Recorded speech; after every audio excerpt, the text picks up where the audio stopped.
So Flage is great, but you know what's an even better follow-up to 10 power and toughness? Free spell! Haha, modern! Gotcha! Yeah, buddy.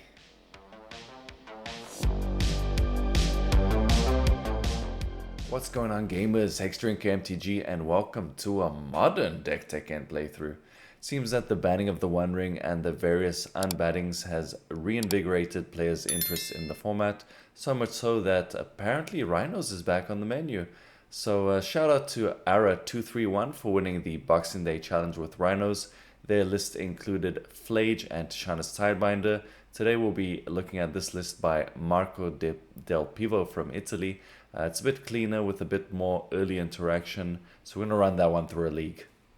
Taking a closer look at the deck, we'll examine the mana base first. We have 12 fetch lands, a cheeky one of Gemstone Caverns, then we have our Surveil and Triome land package. So it's Lush Portico, green, white, and Thundering Falls. Blue, red are 4 represented colors, as well as Xander's Lounge, which gives us access to that mighty 5th color in the swamp type that's going to unlock Leyline Binding for 1 mana for us.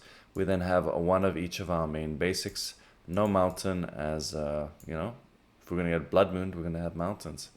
And finally 4 shock lands to round out the mana base for a total of 23 lands and 4 copies of Lorien Revealed.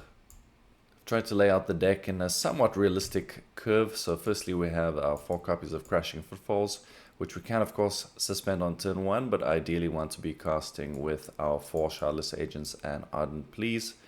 We then have 3 copies of Dead Gone, which I quite like. I want to be interacting as early as possible in those first 2 turns to ensure a nice smooth transition into our Rhino plan. We then have the classic 4 copies of Fire Ice to either pseudo time walk the opponent by tapping a land potentially, or dealing 2 damage divided in our choice. We have 4 copies of Leyline Binding, which we're probably casting for 3 or 2 mana in the first few turns, but if we do start off with something like Lush Portico into Xander's Lounge, we can have that cost as little as 1 mana on turn 2. Then we have some free spells. That's what's good in modern free spells. We have 4 copies of Force of Negation and 4 copies of Subtlety, kind of covering both our bases there in creatures and non-creatures. And finally 2 copies of Murktide Regent as another flying threat. Sideboard, pretty straightforward. It's only 5 different cards. We have 2 Mystical Disputes, just to help us in our counter battles against blue decks. 4 copies of Obsidian Charmaw versus various Eldrazi and Ramp strategies. 3 Brotherhoods end against both artifact-based aggro and creature-based aggro. 3 copies of Force of Vigor. This card is actually really good against Hollow One right now, so be sure to be aware of that. I wasn't, and then realized it after one of my matches. And 3 copies of Endurance for some graveyard hate. Let's get into the games. Okay. 2 lander with the Lorien Revealed to ensure 3rd land, plus turn 3 Ardent Plea. Now Shardless Agent, so we can do back-to-back Cascades turn 3-4. We see Lotus Bloom out of the opponent, so they are blue Belcher. We are packing Force of Negation in this draw, so we're pretty well set up.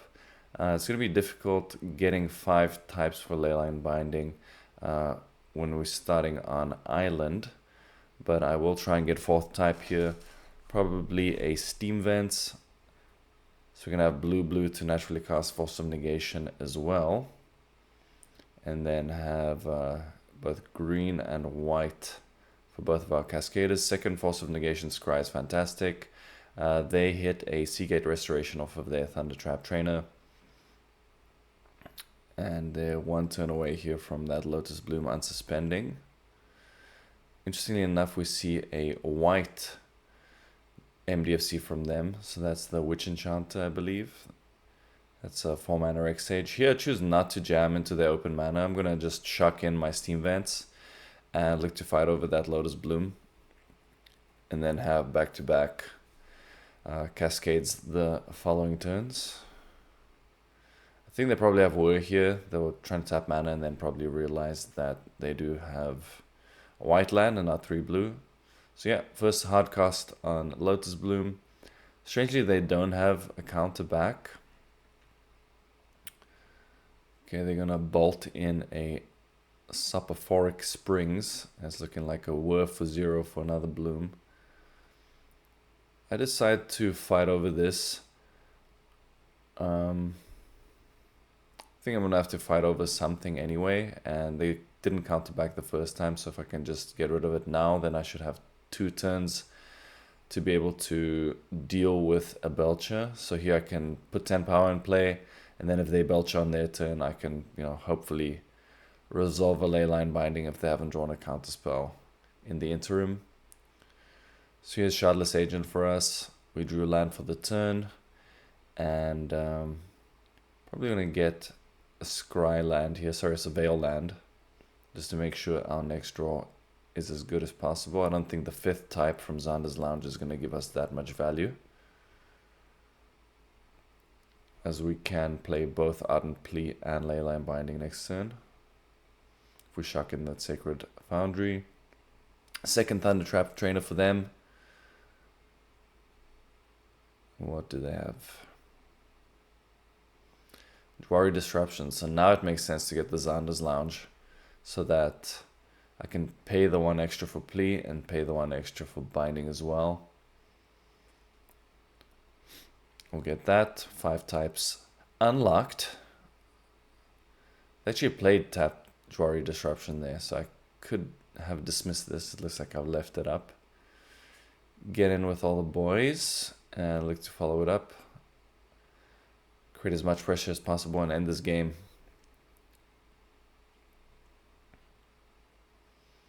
Here's Ardent Plea. Should shock in a land as well. Life total doesn't really matter here. It's all or nothing. You just either get one shot by the Belcher, or you can pretty freely shock and fetch in this matchup. The 1/2s are not gonna do anything. 1/2s and 0/3s. Okay, this resolved as well. I wonder what is the importance of 5th land for them as opposed to holding up Disruption. I mean, I can pretty much pay for anything already, but okay, so it's going to be Archaeologist into probably untapped land, or cast a Belcher. Yep, but they've had enough, so we're going to game 2. So here I think Disputes are best. Dead Gons aren't really doing anything for us. It's nice to be able to kill their creatures so they can't get a free counterspell off. But, it's like a nice to have, not a need to have, and I'd rather counter the creatures outright than shock them. First hand was a mulligan. Actually, disregard. I rearranged my hand here and it's been edited so that it looked like a mulligan, but I didn't. So we have a pseudo start on the play here with Gemstone Caverns. And we're going to suspend Crashing Footfalls and Island Cycle the Steam Vents to have turn 3 Rhinos again. They've also started on Lotus Bloom on their first turn.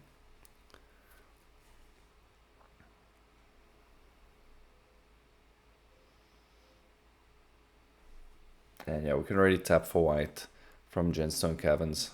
So I just got a green there. So now we can do both.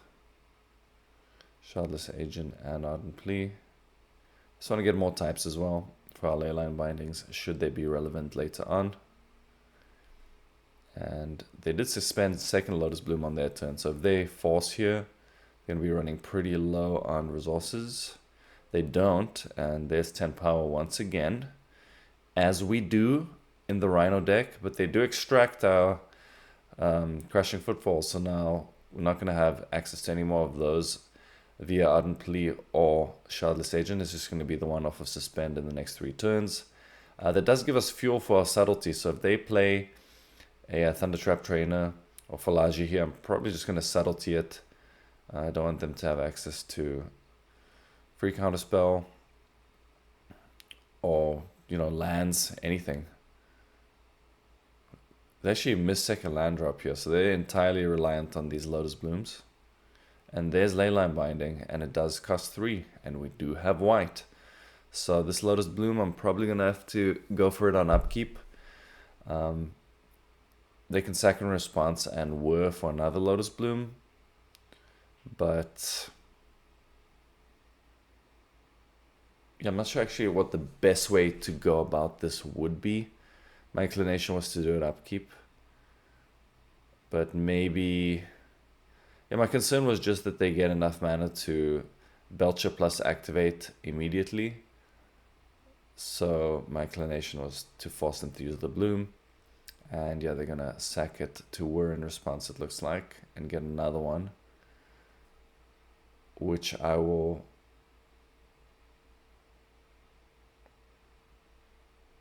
okay, so this one in play, and then the one coming off of suspend next turn. So this is pretty dangerous. It's a pretty dangerous spot, but they're sacking it right now.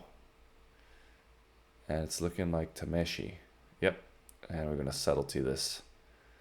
So, yeah, winning next turn is not good enough. They have to win this turn, and that would be through looping that Lotus Bloom that they got off the whir, which didn't work. So here we have essentially 3 lands again, plus turn 1 suspend Crashing Footfalls into turn 3 Ardent Plea, and then some interaction in Dead Gun and follow-up threat in Murktide. Force of Negation is nice. We see Meticulous Archive for them surveilling a Elegant Pile into the graveyard, so it's some sort of Jeskai deck. Another Surveil land. Okay. So they have all 3, the combination of all 3 colors there. End step, just get a basic.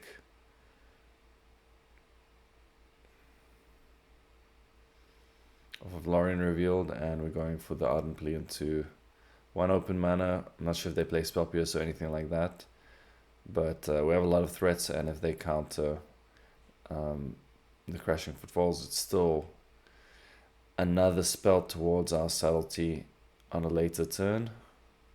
Here we have Prismatic Ending on one of the tokens, and a second Prismatic Ending on the other one, it looks like. I'm going to go ahead and defend the second one. Continue to build cards in graveyard for Murktide and look to jam that next turn and just create a situation where they're forced to sweep, and then hopefully the second Crashing Footfalls will be enough to finish the game off. Okay, so here's 5 thanks to Exalted from Ardent Plea, and here's that Murktide. So now we no longer have Subtlety online. Something like a Teferi would be pretty effective against our Rhino token.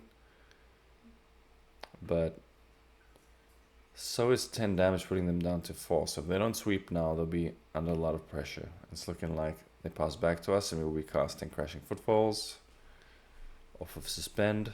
This one gets forced, and we draw land, so we can chuck that in and have access to Subtlety. And here's 10 points, putting the opponent down to 4. Interestingly, they cycled Null Drifter, so this looks like some sort of Flage Null Drifter Dressdown deck to cheat big boys into the battlefield in like a Jeskai control shell. So here just a little interaction with Disputes, and I'm thinking Endurance to kind of fight Flage, not make it too easy for them to escape it. Same cuts as before. Dead Guns. I'm going to do all of them, and I think I want more Endurance, so I'll bring one of those in as well. Okay, so get to keep 7. 3 lander with double Cascader plus Force of Negation backup. I'm going to hold that Lorien Revealed just to have access to the free mode, since we are pretty land heavy now, having drawn into a land on our first draw step. They surveil and keep on top, but they don't have any red, so there's a tapped Hallowed Fountain for them. We'll get a surveil land of our own, so it's going to be Portico into Xander's Lounge as of now, since we do have 2 other untapped lands.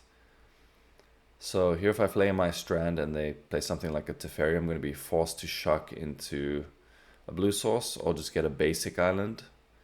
and not get at my Xander's Lounge, and it's looking like it's exactly what's going to happen. So yeah, unfortunately not going to have access to all 5 land types this time around. In fact, I'll just get the basic.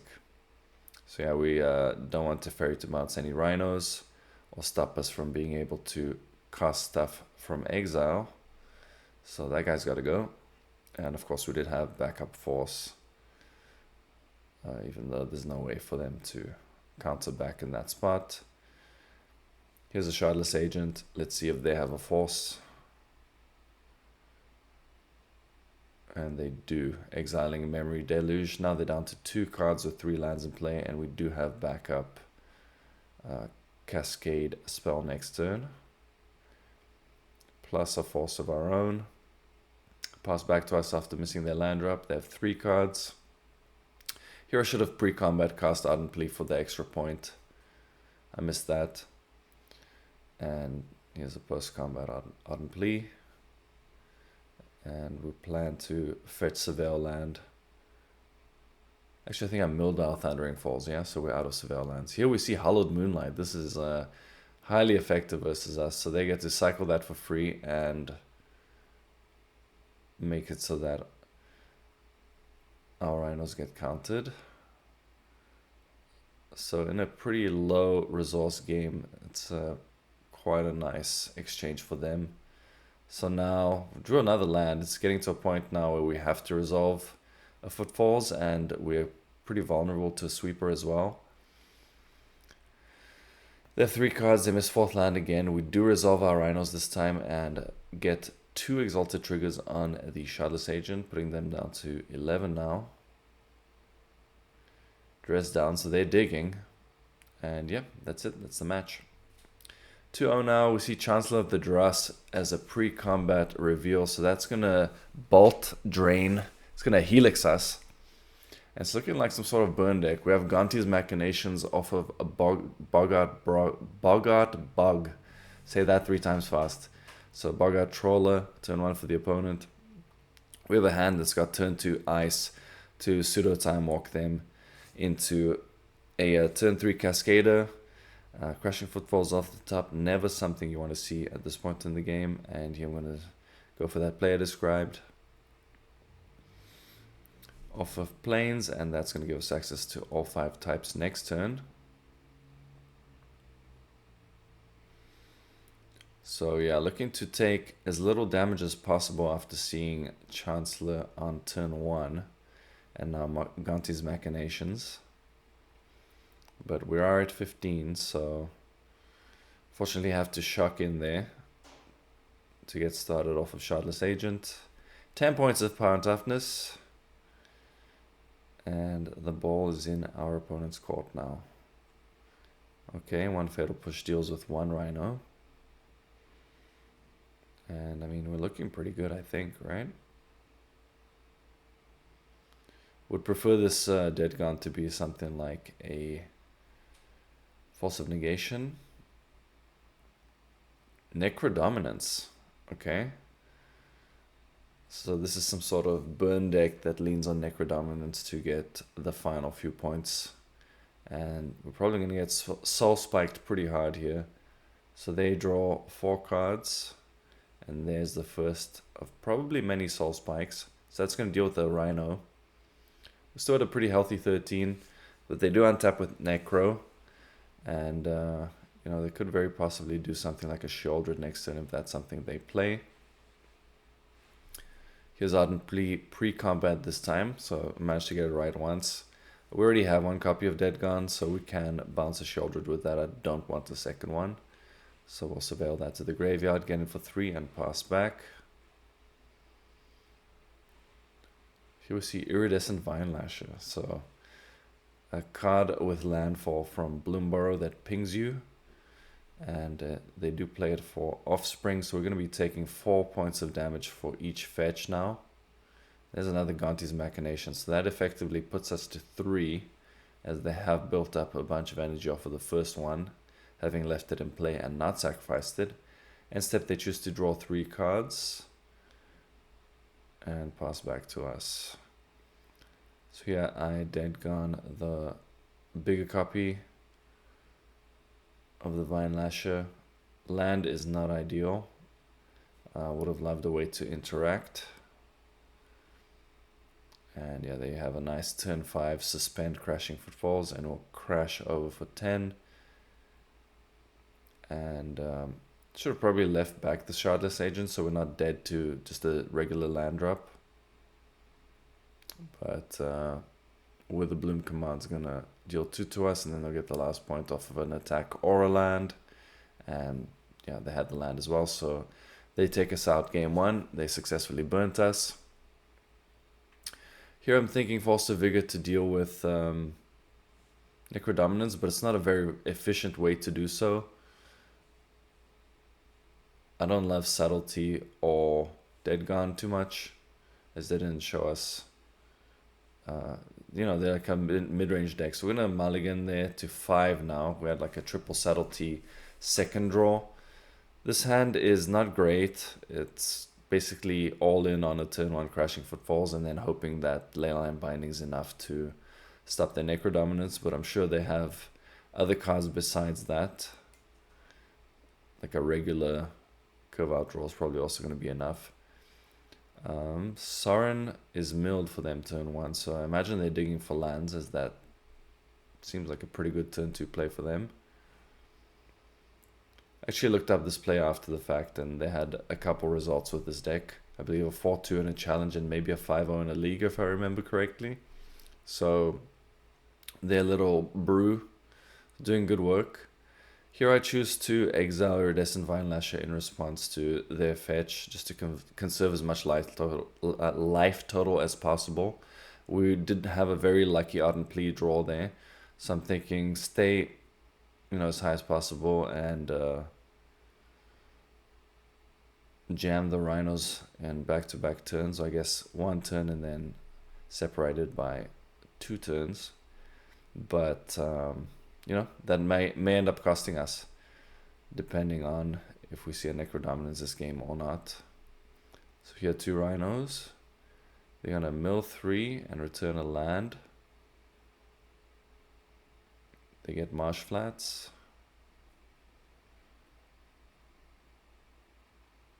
Into Bump in the Night. So we're already at 11. And that second Footfalls is still another turn away. And here's a third Footfalls. Definitely not what we wanted to see, but that's just the nature of the deck. Sometimes these draws do happen, and we do see Necrodominance for them. So yeah, if we had a follow-up Rhinos there, that would have probably been pretty strong. But Soul Spike straight to the face, it looks like. And now we're effectively at 4 off of Gonti's Machinations. They go to hand size, and we cast 1 copy of Crashing Footfalls. So we can put them down to 3. Here's Force of Vigor. I'm going to wait to their second main phase to cast that. But I don't want to put myself to 6, because a second Machinations or a Bump in the Night would be enough. So I'm just going to hold this up and not cast it and hope that it's good enough. Here they go to 1. But of course, Gonti's Machinations does drain.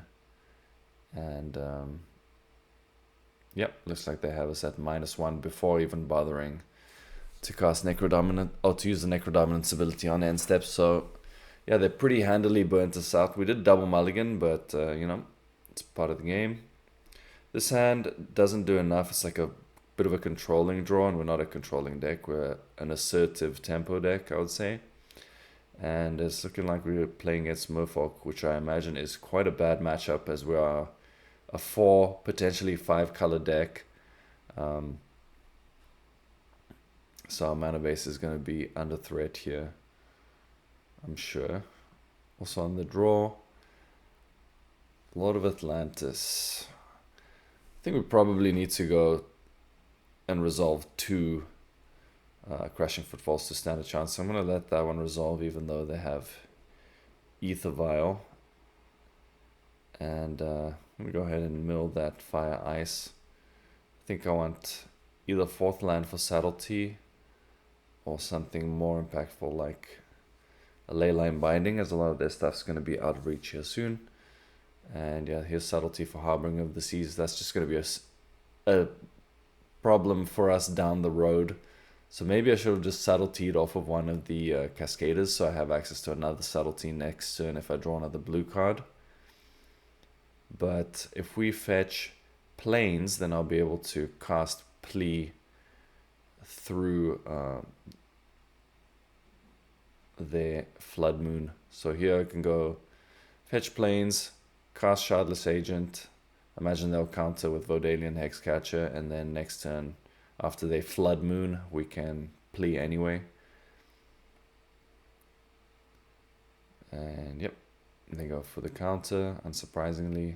So we need to beat 2 cards with our next Ardent Plea and our Footfalls, which is coming off a suspend. We're at a pretty healthy life total. So I would hate to see 2 3-drops this turn. They did put the Vial up to 3, so I imagine they have something else. And I'm hoping it's not a Tishana's Tidebinder. And they're responding to our trigger. Of course, it is Tishana's Tidebinder, so suddenly the game got very hard. A lot of Atlantis says other Merfolk, so I should have held back Shardless Agent. I think if we were to stand any chance, it would be to fend off those 2 points. But they do have Second Lord to give the first one Island Walk anyway, and it looks like it's all done for this game. A little attempt at a morale boost to see if we can resolve Crashing Footfalls. We do, but it doesn't matter. Okay, so the sweepers are going to come in here, and I think that's about it. So 3 Brotherhoods ends and a couple disputes to help us interact. Force of Negation, I don't really want to be countering back. So those are a clean swap, and then we need to make one more cut. I think Murktide is pretty good as a means to pressure them and fly over their very big ground creatures. So last cut, probably just want end up going with just the 2 Brotherhoods ends, it looks like, or maybe a Leyline Binding, I don't remember. Yeah, so 2 Brotherhoods ends. Their stuff like pretty quickly outgrows sweepers, so I don't want to be in a spot where I draw multiples if the first one wasn't good enough. And yeah, here we have a keep, hoping to draw 3rd land off of something like ice or just naturally, and that our Mystical Dispute is good after turn 1, Crashing Footfalls suspended. So yeah, here I believe I go for the ice to try and draw into 3rd land.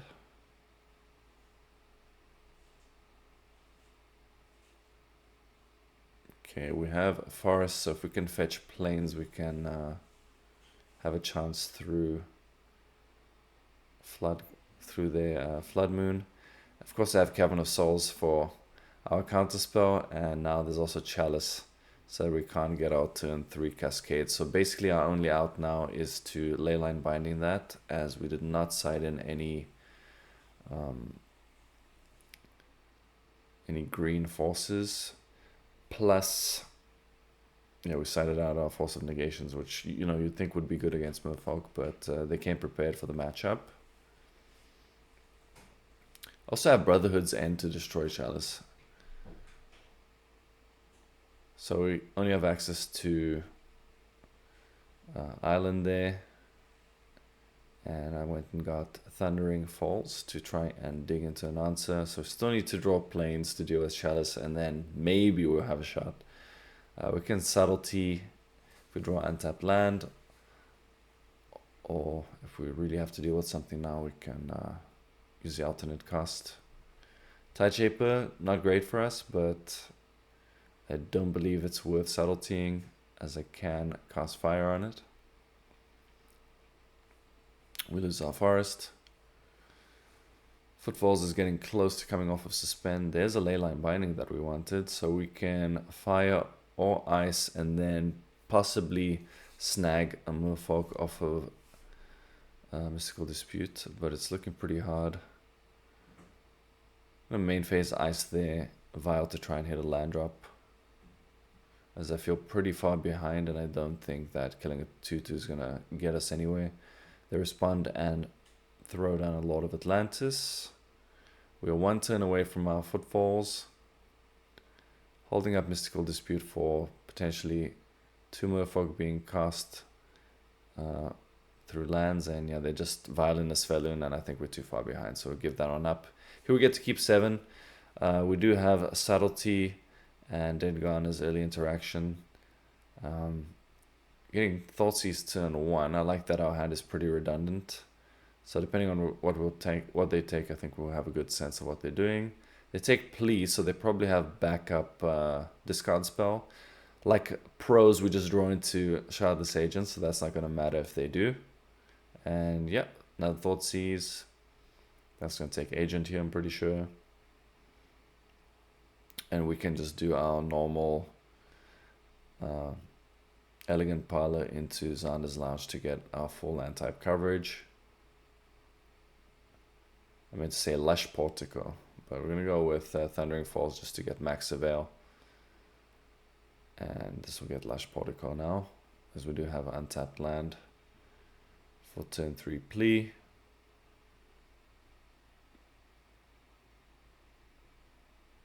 I'm sure they'll Surveil as well. It's looking like Mardu energy, but just a slightly more interactive, less of a curve out draw, so probably getting flaged here. Yep, that's awesome for us. And they built a pretty big graveyard, so we can expect Flage to be coming back soon, but we do have it covered with Subtlety if we find blue card. And we do find blue card, another Agent, so now we can pitch Plea and just put 10 power in this turn via Agent. And I think that'll probably do it, because that'll get them down to 4, and then we can interact with the next thing they do after Flage via Dead Gone. Okay, they have Arena of Glory, so they're going to try and haste it. I'm pretty sure they know about our Subtlety. They just don't know that we drew blue card. In fact, they do know, since they're aware of the Ardent Plea and they saw that we cast the Shardless Agent off the top. Yep, so that's good enough for game 1. I think Brotherhood's End's the only real good card here. Maybe some Endurances to block and disrupt Flage. It's a pretty clean swap, I think, for Force of Negation again. And I would probably do another Endurance, just figuring out what the cut is. Here I'm lining up some options for potentials, maybe even Leyline Binding, honestly.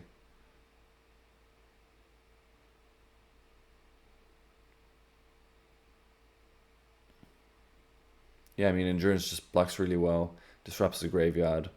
So it's a card that I would like to have early. Agonizing over that last choice. And I think ultimately it looks like I go for Leyline Binding and a Subtlety. So we're going to have access to 3 Endurances on top of Brotherhood's End this game. Yeah, this hand, pretty good. I mean, we have red for Brotherhood's End, and we do have Fire Ice to interact, as well as turn 1 Footfalls into turn 3 Agent. So I'm going to suspend that turn 1 and get the show on the road. They have turn 1 Ocelot into probably a Johnny here if they're shocking. They do have a Johnny, so that's very nice for them. And yeah, I mean, we have options. We can burn 2 cats, let a Johnny flip into no board. We can tap a land. We can just fetch tapped land and Surveil. Here I decide to not ice, take damage, and then depending on what they do post-combat, potentially fire or just get tapped land. So if they end up Thoughtseizing us post-combat, I'll kill 2 cats. If not, I'm just going to get tapped land. And try and get as much value out of Brotherhood's End as possible. And then follow up with back-to-back Crashing Footfalls to hopefully close the game out. Here they have second Ocelot Pride, so now they're going to start going exponential, absolutely berserk very soon here, as they do have 2 triggers for that, and they're gonna also second main phase Bowmasters to get even more copies of their various tokens. So that makes a lot of sense, but it does put them very all in. And they've tapped out now, so we know they don't have any sort of discard. And we're just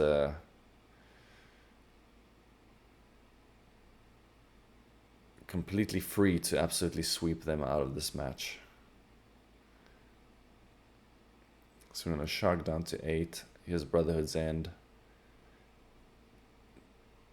And then we do have Subtlety to protect us against anything really menacing, as well as Dead Gone. Here I decide to let Flage resolve, put us down to 5. I'm just not going to fetch anymore so that we're not dead to any sort of combination that I don't think of. Right now I can just think of Flage plus Bowmaster, but I don't know if there's something else that they could maybe have, so just going to go for Shardless Agent. We have follow-up Crashing Footfalls next turn, and then of course we do have Subtlety for Escaped Flage.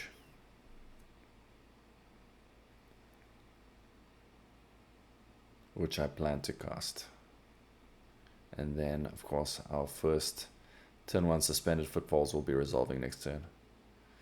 So fighting for that 3-2, and looking like Flage is being escaped, and we're just gonna go for the same play we did last game to